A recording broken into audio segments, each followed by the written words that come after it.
friends, good evening. Welcome back to my channel NS Raj. Today class వచ్చేసి general knowledge questions. Okay, so అందులో first one వచ్చేసి భారతదేశంలో విలీనం అయిన మొట్టమొదటి సంస్థానం ఏదంటే ట్రావెన్కో. భారతదేశంలోనే విలీనమైన మొట్టమొదటి సంస్థానం ఏదంటే ట్రావెన్కో. నెక్స్ట్, బెంగాల్ కౌలుదారుల చట్టం. మనకు భారతదేశంలో బెంగాల్ కౌలుదారుల చట్టం ఎప్పుడు ఏర్పడిందంటే 1885 సంవత్సరంలో ఏర్పడింది. నెక్స్ట్, మనకి భాషలు ఉన్నాయి, ఎన్నో మన తెలంగాణలో అనేక భాషలు ఉన్నాయి.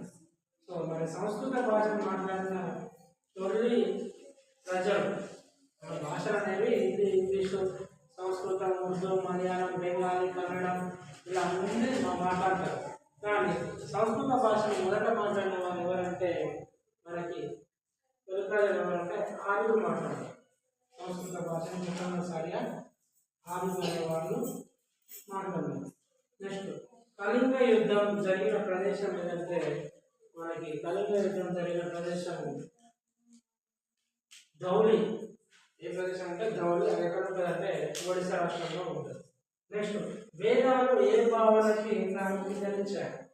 వేదాలు ఏ భావనకి ప్రాముఖ్యతనిచ్చాయంటే కర్మ అనే దానికి ప్రాముఖ్యతనిచ్చాయి. మనకు వేదాలు అనే 4 రకాలు: సామవేదం, ధర్మవేదం, అధర్మవేదం, యజుర్వేదం. సో వేదాలు 4 కలిపి మనకి ఏ ప్రాముఖ్యతనిచ్చాయంటే కర్మ ప్రాముఖ్యతనిచ్చాయి. నెక్స్ట్, భారత స్వతంత్ర బిల్లును ఎప్పుడు కామన్స్ సభలో ప్రవేశపెట్టారు? భారత స్వతంత్ర బిల్లును ఎప్పుడు కామన్స్ సభలో ప్రవేశపెట్టారంటే 1947 జూలై 4వ తేదీన మనకి ప్రవేశపెట్టారు.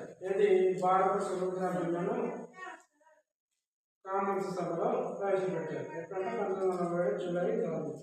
సో ప్రతి ఒక్క వీడియో నచ్చితే like and subscribe, share and comment. మరొక వీడియోతో మళ్ళీ కలుద్దాం.